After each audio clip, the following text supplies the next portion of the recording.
24 दिसंबर का प्रवचन शुरू होता है। को ब्रीफ में कैसे कहेंगे, शॉर्ट में? पहली ढाल की क्रीम। कोई पूछे कि पहली ढाल से आपने क्या शिक्षा ली, आप क्या समझे, पहली ढाल का पर्पस क्या है? जीव चारों गतियों में भटकने का कारण जीव का मोह और उसका अज्ञान। और अच्छे से थोड़ा एक्सप्लेन करिएगा, आप कर तो रहे हैं, थोड़ा सा और। हम अपनी अज्ञानता के कारण ही चारों गतियों और भ्रमण की वजह से हम दुख पाते हैं, और भ्रमण का कारण हमारी अज्ञानता है। हम अपनी अज्ञानता की वजह से चारों गतियों में भ्रमण करते हैं, और इस भ्रमण के द्वारा ही हम दुख पाते हैं। और उन्हीं दुखों को यहाँ पर इंटरप्रेट किया गया है ताकि हम समझ सकें कि हमने कैसे कैसे दुख पाए हैं, और उन दुखों का कारण अंततः हमारी ही अपनी अज्ञानता है। ये मुझे लगा कि पहली ढाल में हम शायद इतनी ही बात समझने की कोशिश करें। दूसरी वाली ढाल में हम अपनी अज्ञानता से परिचय पाते हैं कि ठीक है, आपने कहा कि हमारी अज्ञानता है, हमें बताइएगा कि हम कहाँ मिस कर रहे हैं, कहाँ कंफ्यूज हम हैं, या कहाँ हमारा कॉन्सेप्ट क्लियर नहीं है, ये बताइए।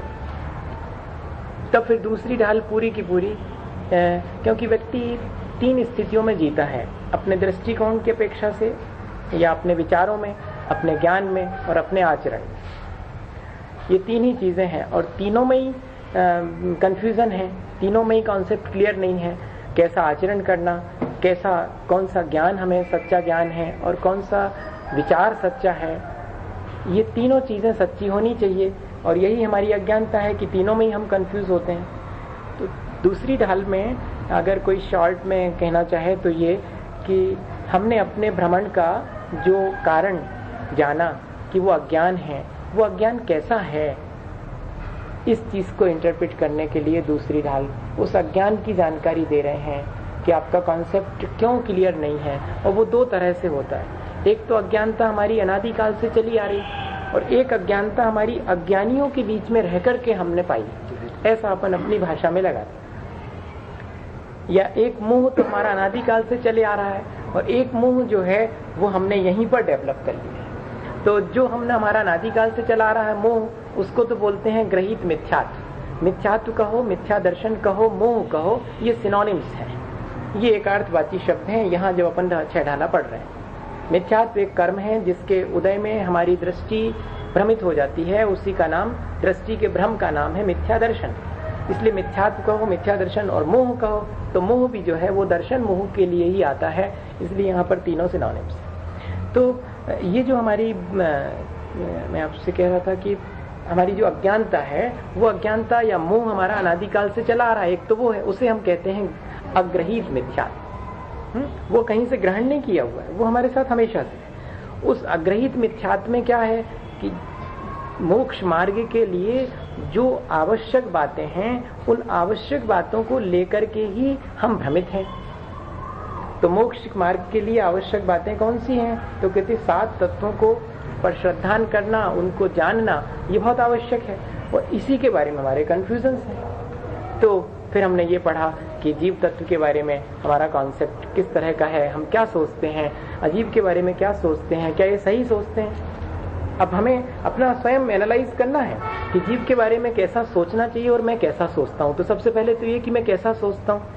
तो मैं तो जो है जीव के बारे में ये सोचता हूँ, इसमें एक लाइन आई ना, तन उपजत अपनी उपज दान है, यही है ना, उपजत अपनी उपज दान, तन वसत नहीं, करी करें देह में निज पिछान। ये उसकी एक लाइन में अगर अपन, एक चीज और मैं सोचता हूँ कि छह ढाला का उत्तर छह ढाला से ही दें।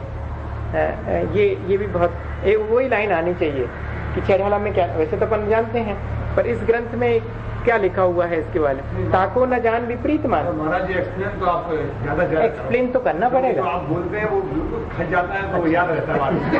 नहीं, एक्सप्लेन तो आप एक लाइन को पूरे दिन भर करो, वो तो एक्सप्लेन तो मैं कर रहा हूँ। नहीं, पर कोई शॉर्ट में पूछे कि इस छह ढाला में एक लाइन में बताइएगा कि आप इसका क्या आंसर हुआ। जैसे यही पूछा कि जीव तत्व के बारे में सामान्य रूप से एक जो मान्यता चली आ रही है हमारे अंदर, हमारी अज्ञानता की वजह से, वो क्या है? तो कहते हैं करी करें देह में निज बिछा। हम शरीर में ही आत्मा मान लेते हैं, शरीर को ही आत्मा मान लेना, यही हमारी जीव तत्व के बारे में अज्ञानता है। ये हमारी मान्यता ठीक नहीं है, क्योंकि का जब प्रश्न आया तो फिर लॉजिक दे रहे हैं, क्योंकि पुद्गल नव धर्म अधर्म काल इनते न्यारी है जीव चाल। क्योंकि जितने भी जो हमने कहा कि शरीर ही आत्मा है, तो हमें ये जानना चाहिए कि शरीर तो पौद्गलिक है, और पुद्गल हो चाहे धर्म द्रव्य हो अधर्म द्रव्य हो आकाश हो काल हो, ये सब तो जो है जीव से बिल्कुल जुदे हैं। इसलिए हमारा ये जो सोचना है कि शरीर ही जीव है आत्मा है, वो तो ठीक नहीं हुआ। अच्छा, ये तो आपने कह दिया कि शरीर जीव नहीं है, तो फिर जीव है क्या? तो कहते चेतन को है उपयोग रूप विन मूरत चिन्ह मूरत अपने। तब उसका जवाब दे रहे हैं कि चेतन का स्वरूप भी जानो और जड़ का स्वरूप भी जानो। चेतन की इन सब से जो है चाल न्यारी है। तो इस तरह जीव तत्व के बारे में हमारी मान्यता, हमें मालूम पड़ गई कि हम गलत विचार करते हैं। जीव तो चेतनात्मक है, उपयोग उसका लक्षण है, जानना देखना उसका स्वभाव है, और वो पांचों इंद्रियों के पकड़ में आने वाली चीज नहीं है, अमूर्त है और चैतन्य रूप है, चिन्मय है। और जबकि पुद्गल तो इससे विपरीत है। विपरीत कैसा है? तो पुद्गल मूर्त है, चेतन अमूर्त था। पुद्गल अचेतन है, चेतन तो चैतन्य रूप है। और जीव और जानता देखता नहीं है, उपयोगवान नहीं है पुद्गल, लेकिन जीव तो उपयोगवान है। तो तीनों चीजों में विपरीतता है इस तरह। और अब अजीब तत्व के बारे में या जीव के बारे में और थोड़ा सा अभी बताते हैं। वो करें देह में निज पहचान कैसे कर लेते हैं? तो देह के सुख दुख को ही अपना मान लेते हैं। मैं सुखी दुखी, मैं रंग राव, मेरे ग्रह धन गोधन प्रभाव, मेरे सुखी मैं सबल दीन बेरूप। ये सब चीजें किसके आश्रित हैं? ये सब चीजें शरीर के आश्रित हैं। मेरा सुखी दुखी होना भी शरीर के आश्रित है, मेरा कुरूप, मेरा सबल होना, दीन होना, सुकुरूप और स्वरूप होना, मूर्ख और प्रवीण होना, ये सब इस देह के आश्रित है। और जितनी भी चीजें मैं अपनी मानता हूँ, जैसे मेरे ग्रह धन गोधन और मेरा प्रभाव, मेरा ये पुत्र, मेरा ये जीवन साथी, ये जितनी भी चीजें हैं वो सब शरीर आश्रित है। सारे संबंध हमारे शरीर आश्रित है। और हम स्वयं जो सुख दुख का अनुभव करते हैं वो भी सब शरीर आश्रित है।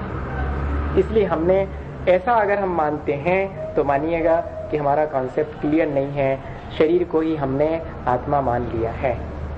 अब जरा इसमें विचार करें कि ये तो हुई जानकारी। फिर वही बात आती है कि हम जान तो रहे हैं, लेकिन क्या हम ऐसा फील करते हैं? नहीं करते हैं।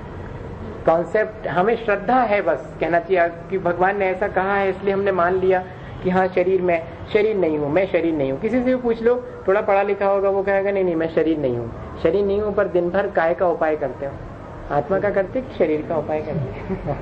आपका कॉन्सेप्ट दूसरी जात के लोग भी ऐसे कहते हैं, हिंदू वगैरह, शरीर अलग आत्मा अलग। इसी तो बोल रहा हूँ, इसलिए बोल रहा हूँ कि जानकारी तो सबको है, लेकिन हमारे यहाँ इसीलिए अकेली जानकारी का महत्व नहीं, रियलाइजेशन इज द रिलीजन। इसलिए लास्ट में यही परिभाषा है कि आप अनुभव करते हैं अगर तो ठीक है, और आप अनुभव नहीं करते हैं तो सब बराबर ही है। कहने अकेले से क्या होगा? हम में और उनमें कोई ज्यादा फर्क नहीं है, क्योंकि हम जो चीज वो कह रहे हैं वो चीज, जब हमारा अनुभव कुछ अलग हो तो फर्क नजर आएगा कि आपका अनुभव अलग है, हमारा अनुभव अलग है। अभी मैं पढ़ रहा था उसमें पुस्तक में कि शास्त्र के साथ बड़ा मजा है कि शास्त्र अपने अर्थ स्वयं नहीं कहता है, और जो अर्थ निकालता है उसी पर निर्भर करता है। तब हम शास्त्र के वे अर्थ कैसे निकाल सकते हैं? जो अर्थ किसी शास्त्र लिखने वाले निकाला, हम तो वही निकालेंगे जो हम निकाल सकते हैं। हमारी योग्यता, हम अपनी योग्यता के अनुसार सारे शास्त्र के अर्थ निकालते हैं। अगर हमें कुंद कुंद स्वामी के समयसार का अर्थ निकालना है तो पहले हमें कुंद कुंद स्वामी होना पड़ेगा, तब हम उनके ठीक अर्थ, हमारी अप्रोच ये होनी चाहिए। अगर हमें शेढ़ाला के अर्थ निकालना है तो हमें दौलत राम तो होना पड़ेगा, कम से कम उतनी ऊंचाई पर तो पहुंचना पड़ेगा। इसलिए इंटरप्रिटेशन डिफरेंट, और इसलिए जो ओरिजिनल चीज है वहां तक नहीं पहुंच पाती। तो शास्त्र के साथ ये बहुत मुश्किल। और पहले क्या होता था, शास्त्र की जगह पर साक्षात भगवान है तो उसका इंप्रेशन ज्यादा पड़ता था, या कि शास्त्र को श्रुत केवली महाराज, तो वो तो जो अर्थ निकालेंगे एकदम एग्जैक्ट मीनिंग निकालेंगे। उनकी भी लिमिटेशंस हैं, उनकी भी लिमिटेशंस, मतलब अपन से तो ज्यादा। मैंने शास्त्र, अब एक अपन इस चीज पे पहुंच गए कि शास्त्र के साथ लिमिटेशंस है। हमारी अपनी वाणी में आया है वो पूरा का पूरा नहीं आ पाता। तो जानना बिल्कुल अलग चीज है और फील करना बिल्कुल अलग चीज है। इन सब चीजों को ये कहा गया है कि इनको कोई भी जान सकता, फिर भी मिथ्या दृष्टि रह सकता है, अज्ञानी रह सकता। अकेले जानने से कोई ज्ञानी नहीं होता। हमारे यहाँ तो जो अनुभवी है वो ज्ञानी है और जो अकेले जानता है वो ज्ञानी है। ये चीज अपने को ध्यान में रखने की कि ये तो कोई भी पढ़ लेगा तो वो ज्ञानी हो जाएगा क्या? बहुत छेड़ाला तो बहुत फेमस है, कोई भी याद कर लेगा और जैसा जैसा पूछ रहा है वैसा बता भी देगा। इतने से कोई ज्ञानी नहीं होगा। पर फिर भी हमें कम से कम ये जानना तो चाहिए कि हम शरीर नहीं हैं। ये जो हमारा कॉन्सेप्ट है और हमारी जो क्रियाएं हैं वो चूंकि सब शरीर आश्रित हो रही हैं, तो हम इस भ्रम में पड़ जाते हैं कि और कई बार यही फील करने लगते हैं कि शरीर ही मैं हूँ। वो ठीक नहीं। फिर